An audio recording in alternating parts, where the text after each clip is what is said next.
परमात्मा, सर्वशक्तिमान परमात्मा कहाँ रहते हैं? ऋग्वेद। परमपिता परमात्मा सतलोक नामक शाश्वत स्थान में रहते हैं। ऋग्वेद मंडल 9 सूक्त 96 मंत्र 18। ऋषिना य ऋषिकृत स्वर्षा सहस्त्रनीथा पदवी कवि नाम। तृतीयम धाम महिषा सिशासन सोमो विराजमनु राजति अष्टुप। 18। ऋषिना य ऋषिकृत स्वर्षा सहस्त्रानीथा पदवी कवि नाम। तृतीयम धाम महिषा सिशासन सोम विराजमानु राजति स्तुप। अनुवाद। वेद बोलने वाला ब्रह्म कह रहा है कि यह जो पूर्ण परमात्मा विलक्षण बच्चे के रूप में आकर कवि नाम प्रसिद्ध कवियों की पदवी उपाधि प्राप्त करके अर्थात एक संत या ऋषि की भूमिका करता है, उस ऋषिकृत संत रूप में प्रकट हुए प्रभु द्वारा रचित सहस्त्राणी था हजारों वाणी ऋषिना संत स्वभाव वाले व्यक्तियों अर्थात भक्तों के लिए स्वरशाह स्वर तुल्य आनंददायक होती हैं।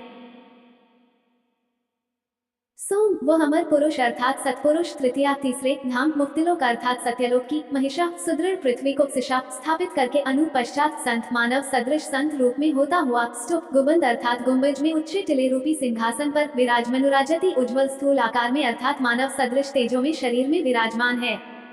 पवित्र यजुर्वेद। यजुर्वेद एक धार्मिक पवित्र पुस्तक है जिसमें प्रभु की यज्ञ स्तुतियों की ऋचाएं लिखी हैं तथा प्रभु कैसा है, कैसे पाया जाता है, सब विस्तृत वर्णन है। यजुर्वेद का अर्थ यज्ञ स्तुतियों का ज्ञान है। पवित्र यजुर्वेद संहिता में लगभग 1875 मंत्र शामिल हैं।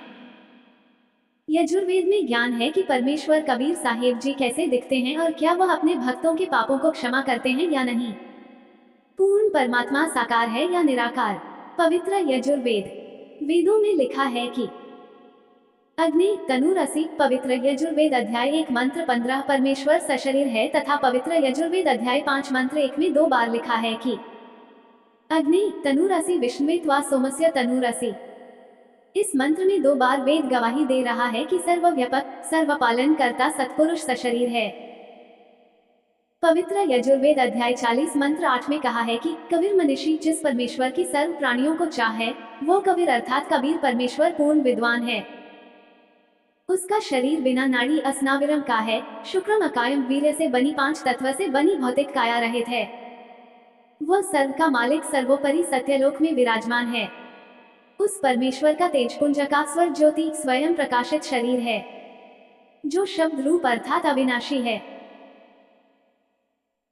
वही कबीरदेव कबीर परमेश्वर है जो सर्व ब्रह्मांडों की रचना करने वाला विधाता सर्व ब्रह्मांडों का रचनहार स्वयंभू स्वयं प्रकट होने वाला यथा तथ्य अर्थात वास्तव में शाश्वत अविनाशी है, जिसके विषय में वेदवाणी द्वारा भी जाना जाता है कि परमात्मा साकार है तथा उसका नाम कबीरदेव अर्थात कबीर प्रभु है। गीता अध्याय 15 श्लोक 17 में भी प्रमाण है। भावार्थ है कि पूर्ण ब्रह्म का शरीर का नाम कबीर कबीर देव है। उस परमेश्वर का शरीर नूर तत्व से बना है। परमात्मा पाप नष्ट कर सकता है। यजुर्वेद। पवित्र यजुर्वेद अध्याय 5 मंत्र 32 में है कि कबीरंग हरिसी इक्वल्स कबीर कबीर परमेश्वर अंग पाप का अरिक शत्रु असी है अर्थात पाप विनाशक कबीर है। बम्भारिसी इक्वल्स बम्भारी बंधन का शत्रु अर्थात बंदी छोड़ कबीर परमेश्वर असी है। यजुर्वेद अध्याय 8 मंत्र 13। ये बहुत स्पष्ट रूप से उल्लेख किया गया है कि परमात्मा पाप नाश कर सकते हैं। परमात्मा अपने उपासक के पापों का नाश कर देते हैं। परमात्मा घोर पाप का भी नाश कर देते हैं। परमात्मा अनजाने में किए गए सभी पापों का भी नाश कर देते हैं। परमात्मा अतीत में किए गए या वर्तमान में किए गए सभी पापों का भी नाश कर देते हैं। पवित्र सामवेद। सामवेद मंत्रों का वेद या धुनों का ज्ञान है। इसमें 1549 मंत्र हैं।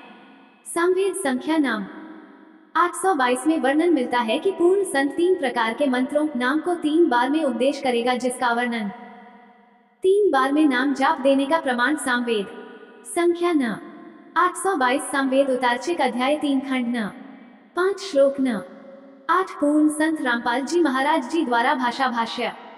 मनीषिभिः पवते पूर्व्यः कविन्द्रभिर्यतः परिकोशा अशिष्यदत् तृतीय नाम जनयन् मधुक्षरन् निन्द्रस्य वायु सख्याय वर्धयन्। 8 मनीषिभिः पवते पूर्व्यः कविन्द्रभिः यतः परिकोशान् अशिष्यदत् तस्य नाम जनयन् मधुक्षरन् न इन्द्रस्य वायुं सख्याय वर्धयन्।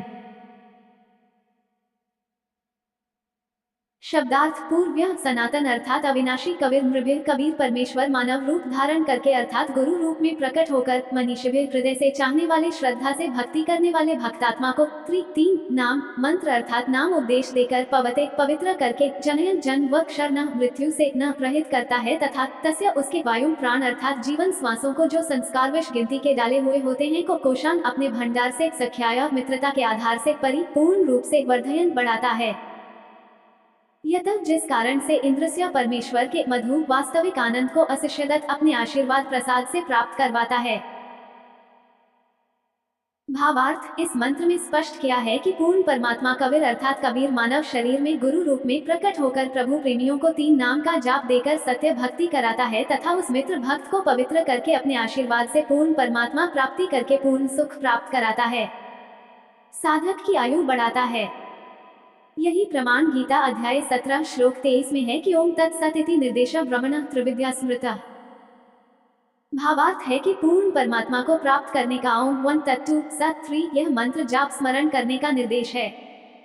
इस नाम को तत्वदर्शी संत से प्राप्त करो।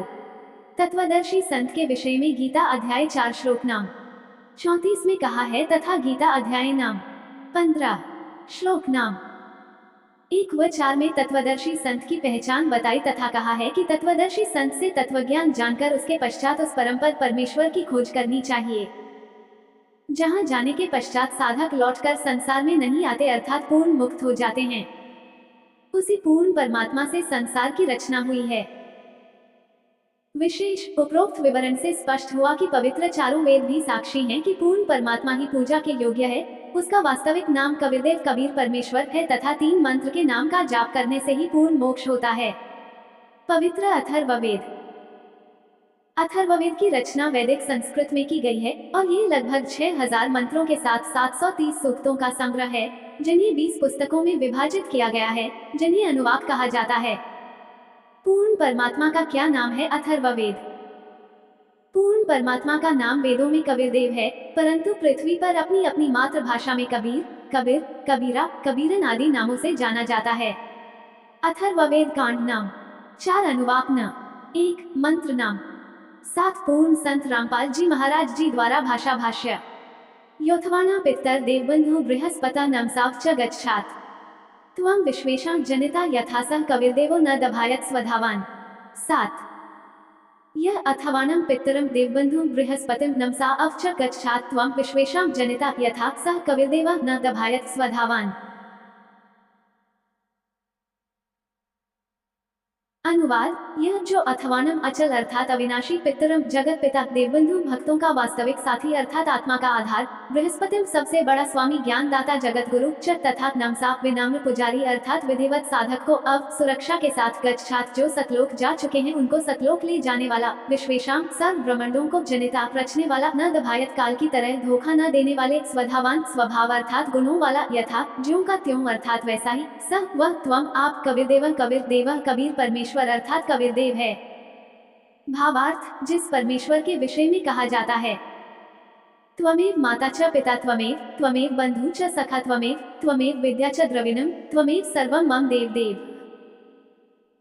वह जो अविनाशी सर्व का माता पिता तथा भाई व सखा व जगत गुरु रूप में सर्व को सत्य भक्ति प्रदान करके सतलोक ले जाने वाला, काल की तरह धोखा न देने वाला, सर्व ब्रह्मांडों की रचना करने वाला कबीरदेव कबीर परमेश्वर है।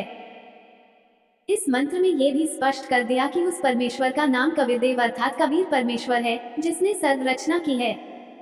निष्कर्ष। इस पूरे लेख का निष्कर्ष इस प्रकार है। पवित्र चारों वेद भगवान का संविधान है। वेदों में पूर्ण परमेश्वर के बारे में पूरी जानकारी है, लेकिन पूर्ण परमेश्वर को प्राप्त करने के लिए पूजा की सही विधि क्या है या हम कैसे पूर्ण मोक्ष प्राप्त कर सकते हैं, इसका उल्लेख पवित्र वेदों में नहीं किया गया है। यदि आप जानना चाहते हैं कि पूर्ण परमात्मा तथा पूर्ण मोक्ष कैसे प्राप्त कर सकते हैं, तो आपको पूर्ण संत की शरण लेनी होगी। इस समय पूरे विश्व पूर्ण संत जगत गुरु तत्वदर्शी संत रामपाल जी महाराज जी ही हैं। उनसे नाम उपदेश प्राप्त कर अपना कल्याण कराएं।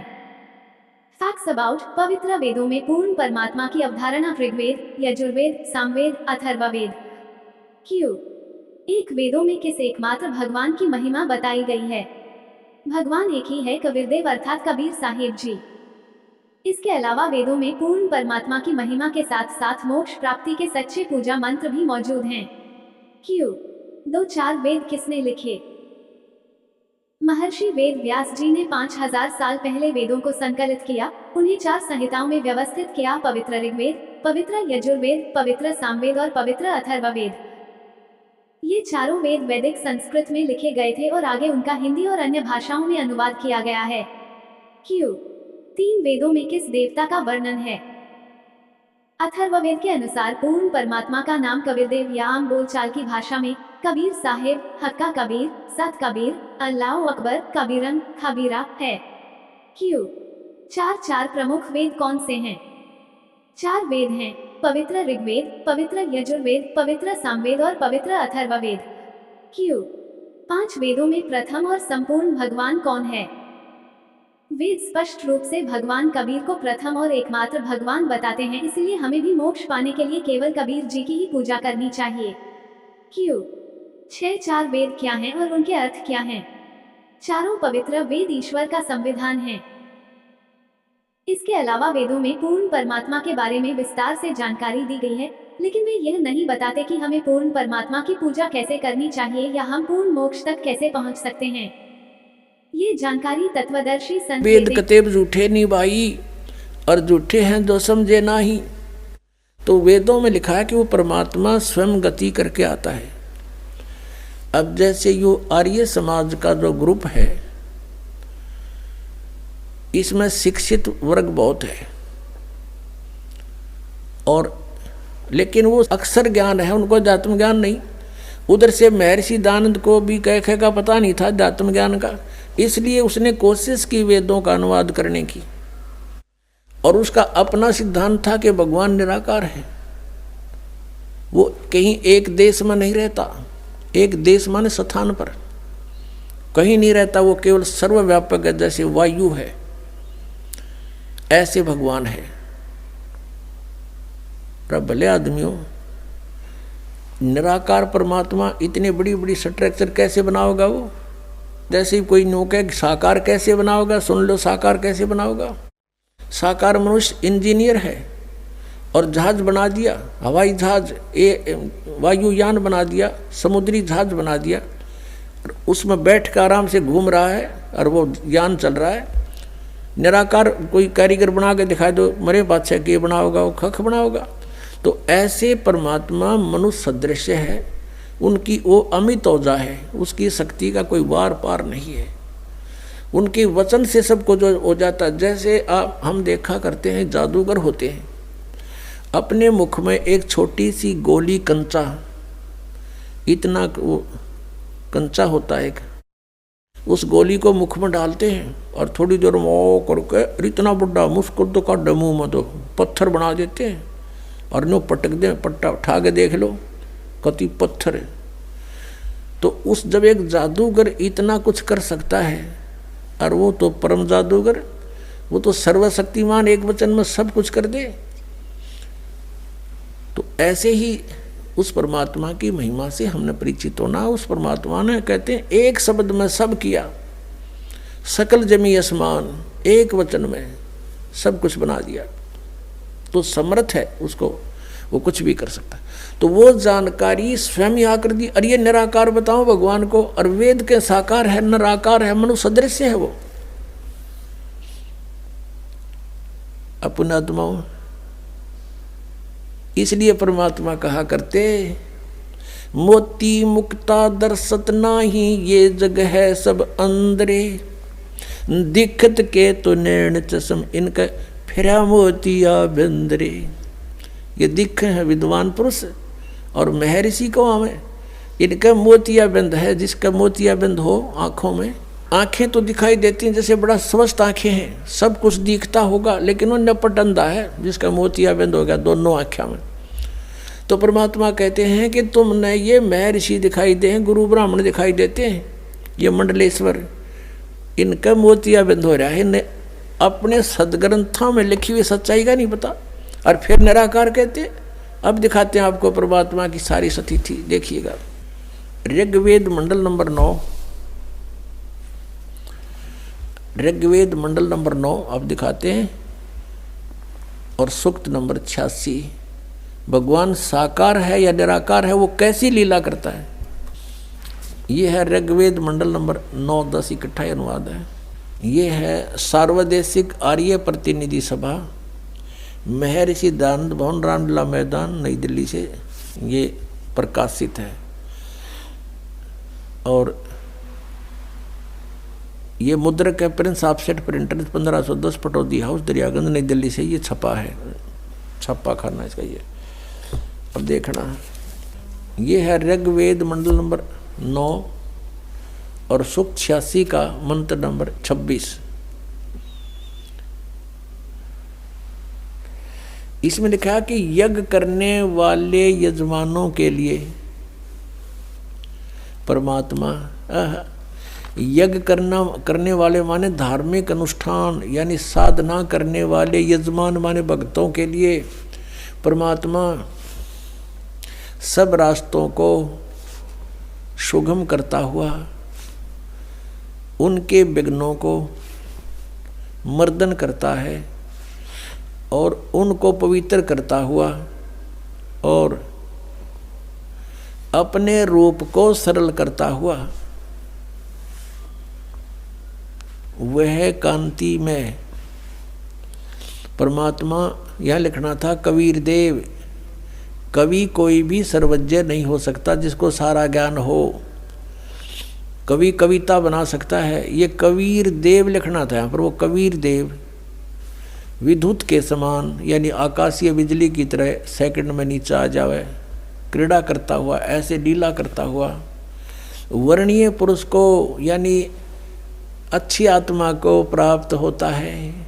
अच्छी आत्मा को आके मिलता है वो, जैसे आदरणीय धर्मदास जी को मिले, आदरणीय नानक साहिब जी को मिले, आदरणीय मुल्कदास साहिब जी को मिले, आदरणीय दादू साहिब जी को मिले, आदरणीय गरीबदास साहिब जी गांव छुरानी जिला दद्दर हरियाणा वाले को मिले, आदरणीय गीसा दास साहिब जी गांव खेखड़ा यूपी मेरठ वाले को मिले। तो अच्छे पुरुष को आकर प्राप्त होता है। वो कहाँ रहता हो भगवान? 27वें श्लोक में ऋग्वेद मंडल नंबर 9 और सूक्त नंबर 86 का 26 पढ़कर 27 में पा गए। इसमें इन्होंने ये जो निराकार मानते थे भगवान को और वेद बता रहे हैं वह परमात्मा प्रकाश पुंज को, परमात्मा को, जो परमात्मा ध्युलोक के तीसरे पृष्ठ पर विराजमान है वहाँ रहता है। तीसरे एक स्थान पर रहता है ध्युलोक के यानी उस तेजो में लोक सतलोक के एक स्थान पर, तीसरे स्थान पर विराजमान है, स्थान पर विराजमान है, वहाँ रहता है। निराकार क्यों करो है भगवान जब वहाँ बैठा है? आगे दिखाते हैं। ये है ऋग्वेद मंडल नंबर 9 सूक्त 82 का। ऋग्वेद मंडल नंबर 9 और सूक्त 82। और यहाँ देखें ये है 82वां, 81वां समाप्त हुआ, ये 82वां शुरू हो जाता है। इसका प्रथम मंत्र इसमें लिखा है कि जो सर्वोत्पादक प्रभु, सबकी उत्पत्ति करने वाला परमेश्वर प्रकाश रूप है। इसका अर्थ है वो तेजो में रूप साकार है, सद्गुणों की वृष्टि करने वाला, पापों का हरण करने वाला, पाप नाश करने वाला, पाप क्षमा करने वाला है। वह राजेव, राजा के समान, राजेव इसका अर्थ है राजा के समान आगे लिखा है। ये देखना, ये 269 पृष्ठ पर पढ़ रहे हैं। कोई भ्रमत कर देगा कि दूसरा पृष्ठ दिखा दिया होगा। ये 270 दिखाऊंगा। ये देखो 270 यहाँ लिखा है। 82 का पहला पढ़ रहे हैं, 82 का 9 के 82 का। राजा के समान दर्शनीय है, वो देखने जोगा है, विजिबल है, वो साकार है। राजा की तरह तो मनुष्य जैसा ही हुआ। और वह पृथ्वी आदि लोक लोकांतरों के चारों ओर शब्दमान हो रहा है। वह वर्णीय पुरुष को, वर्णीय माने अच्छी आत्मा को, श्रेष्ठ पुरुष को, जो दृढ़ भक्त है, जो दृढ़ भक्त है उसको पवित्र करता हुआ प्राप्त होता है। जैसे आदरणीय धर्मदास साहिब जी को जो दृढ़ भक्त थे उसके बाद डगमग नहीं हुए। आदरणीय मुल्कदास साहिब जी को, आदरणीय दादू दास साहिब जी को, आदरणीय गरीबदास साहिब जी गांव छुड़ानी जिला जज्जर हरियाणा वाले को, और आदरणीय घीसा दास साहिब जी को गांव खेखड़ा मेरठ यूपी वाले को। ये दृढ़ भक्ति आज तक डगमग नहीं हुए, दुनिया को हिला के रख दिया इन्होंने। इनको भगवान में ले आकर के को पवित्र करता हुआ प्राप्त होता है वर्णीय पुरुष अच्छी आत्मा को। जिस प्रकार विद्युत माने आकाशीय बिजली स्नेह वाले स्थानों को आधार बनाकर प्राप्त होता है। देखो कितना स्पष्ट किया इन्होंने। ऋग्वेद मंडल नंबर 9 और सूक्त नंबर 81 में कति कंसेप्ट क्लियर कर दिया कि वो परमात्मा राजा की तरह देखण जोगा है। राजा का अर्थ है कि वो शक्तिशाली होता है, मनुष्य सदृश ही है, राजा के समान है और साकार है, देखण जोगा है। और वो अच्छी आत्मा को वहाँ से चलकर आकर मिलता है ये, और जो दृढ़ भक्त होते हैं उनको मिलता है, अन्य को नहीं। जैसे आकाश की बिजली, आकाशीय बिजली गिरती है वो किसी वस्तु पर गिरती है जहाँ उसका विशेष अट्रैक्शन बनता है। पुराने समय में जब कांसी धातु के बेले थाली हुआ करते प्रांत, और उनको अगर वर्षा के दिनों में कहीं बाहर वो पड़े रह जाते तो हमारे बुजुर्ग दादी माता कहा करते थे कि कांसी के बर्तन पर बिजली गिर जाती है, जब उसका संयोग होता है ऊपर से गिरने का तो वहाँ अवश्य उसी को तुरंत वहीं आकर के अट्रैक्ट होती है, उस कारण उस खिंची आती है, उसी पर गिरती है। उसको उठवाकर अंदर रखवा दिया करते थे। तो कहने का भाव ये है कि परमात्मा उस बिजली की तरह जैसे वो अपने विशेष जिस पर वो आकर्षण होता वहीं गिरती है, ऐसी स्थिति से परमात्मा उन दृढ़ भक्तों को आकर मिलता है जो मिलन योग्य हों, जिनको वो उनसे आकर्षित होता है, ताकि ये मेरी आगे बढ़ा सकें, इस ज्ञान को, काल के जाल को हटा सकें, मेरे प्यारी आत्माओं तक ये संदेश पहुंचा सकें। और उनका क्या कर ले, आंखें देखें, जब भी ना मानो न भगवान मिल लेगा, उन्हें तो काला मिल लेगा जहाँ ये रह रहे हैं। अब 9वें मंडल सूक्त 82 का मंत्र 1 पढ़ लिया, अब 2 दिखाते हैं, देखिएगा। ऋग्वेद मंडल नंबर 9 सूक्त 82 का हमने ये पढ़ लिया, अब 2 पढ़ते हैं। वो परमात्मा किस उद्देश्य से आता है? हे परमात्मन, उपदेश करने की इच्छा से आप महापुरुषों को प्राप्त होते हो, अच्छी आत्माओं को, महान आत्माओं को प्राप्त होते हो, और आप अत्यंत गतिशील पदार्थ के समान हमारे आध्यात्मिक यज्ञों को प्राप्त होते हो। यानी अत्यंत गतिशील पदार्थ के समान, यानी जैसे बिजली चलती है, बिजली जैसी गति से आप, और उपदेश करने के लिए आते हो यहाँ पर, सच्चा ज्ञान देने के लिए। आप कबीर देव हैं, आप कबीर देव, यह लिखना था, सर्वज्ञ लिख दिया, आप यहाँ लिखना था आप कबीर देव हैं। हम उसको कबीर साहब कहते हैं, आप कबीर साहब हैं, शुद्ध स्वरूप है। अब जैसे ये अभी आपको दिखा था, जहाँ यजु लिखा हो तो यजुर्वेद लिखना पड़ेगा वहाँ पर, वो इन्होंने किया भी है। महर्षि दानंद ने यजुर्वेद के 36वें अध्याय के प्रथम मंत्र में यजु का अर्थ यजुर्वेद किया है, तो यहाँ लिखना था वो कबीर देव है, वो शुद्ध स्वरूप है। हमारे पापों को हे दूर करके, हे सोम, हे अमर परमात्मा, हमको सुख दे। पुण्यात्मा, वेद पढ़े पर भेद न जाने, ये बात से पुराण 18। वेद पढ़े पर भेद न जाने, गुरु बिन काहू न पाया ज्ञाना, जो थो था बूछड़े मूड किसाना। गुरु बिन वेद पढ़े जो प्राणी, समझे न सार रहे अज्ञानी। ये अज्ञानी रहे इन वेदों को पढ़ा करते, और मैं ऋषि को आगे इन कक्का भी नहीं पता था। अब जैसे परमात्मा मनुष्य दृश्य ये सिद्ध होगा, राजा के समान देखने जोगा है, और वहाँ से गति करके आता है, जिन महापुरुषों को मिलता है, जिन महापुरुषों ने मिला उन बताया कबीर इज गॉड।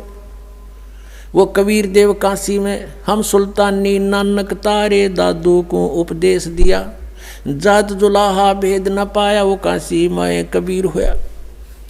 आदरणीय गरीबदास साहिब जी गांव छोड़ानी जिला जद्दर वाले, जिनको भगवान आकर मिले थे, क्या कहते हैं गरीबदास साहिब ने फिर बताया है कि सर्व कला सतगुरु साहिब की, या दुनिया दा जीवन झूठा भूल गए मर जाने नू, और सर्व कला सतगुरु साहिब की हरियाए हरियाणे नू। वो परमात्मा हरियाणा में आए गरीबदास जी 280 वर्ष पहले, लगभग सन 1727 में, लगभग 300 वर्ष हो गए, 300 वर्ष से भी ऊपर हो गए। सन 1727 में परमात्मा आए थे, और सन 1866 में न सन 1966 में हरियाणा और पंजाब अलग हुए। जब हरियाणा क्षेत्र का नाम पड़ा था, यो हरियाणा प्रांत बना था, उससे भी कितने वर्ष पहले, 200-250 वर्ष पहले परमात्मा ने लिख दिया, बोल दिया था। गरीबदास साहिब जी ने कहा था कि हरि आए हरियाणे नू। उनके वचन से फिर यो हरियाणा क्षेत्र आज बनकर रहा, ताकि हम इस परमात्मा की वाणी को समझा सकें। अगर ये वाणी 200 वर्ष पहले बोलते, 100 वर्ष 50 वर्ष पहले से बोलते, तो कौन से कहाँ थे, हरियाणा था ही नहीं, जब नाम निशान नहीं था। तो यो हरियाणा बनवा दिया, रिबिया वाणी हमारे को याद दिला दी कि हरि आए हरियाणे नू। इनको पता था मालिक का कि इस वाणी का कहाँ आवश्यकता पड़ेगी, किस